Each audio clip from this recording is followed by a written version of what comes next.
अगर आप भी चाहते हैं रियांस म्यूजिक के ऑडियो वीडियो सबसे पहले आप तक पहुंचे, तो लाल बटन को दबाकर चैनल को सब्सक्राइब जरूर करें और साथ में बेल आइकन को दबाना ना भूलें। रियांस म्यूजिक पर जय।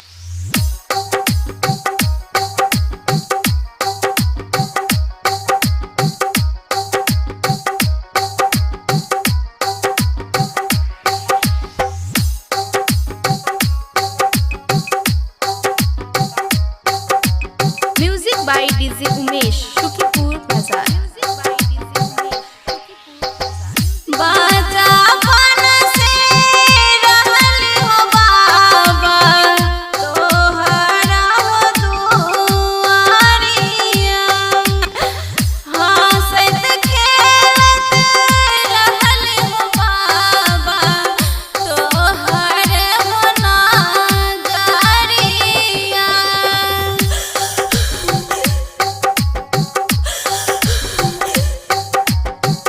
बाई डीजे उमेश शुकीपुर बाजार।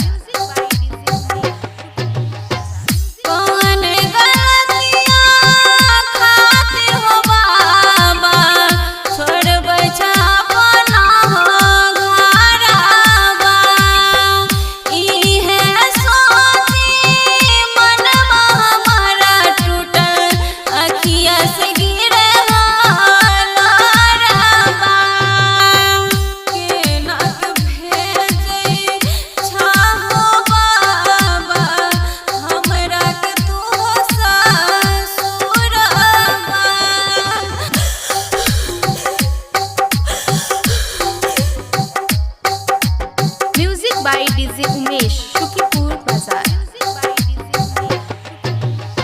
अनाही कइले गलतिया के बेटी अनाही छुटतौ गे घरबा अनाही मन तू रही है गे बेटी अनाही गिरतौ गे लोरबा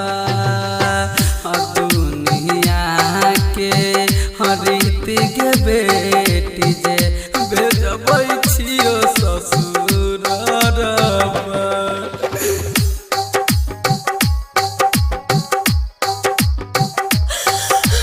म्यूजिक बाई डीजे उमेश शुकीपुर बाजार।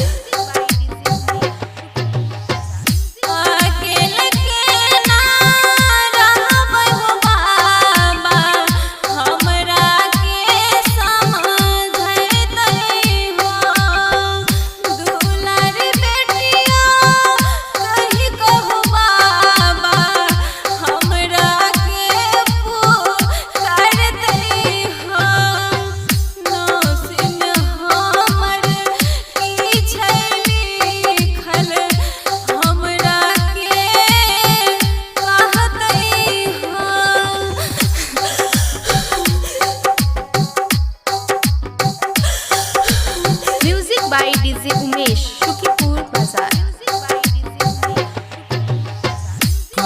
ये दिन में लइबौ के बेटी ला गइबौ अपना छतिया लगे अपना बैठा के बेटी करबौ मीठी मीठी बतिया हजाई के ससुरावा के बेटी करी है ना कोनो गलतिया। रियांस रिकॉर्डिंग स्टूडियो, जनकपुर धाम, नेपाल।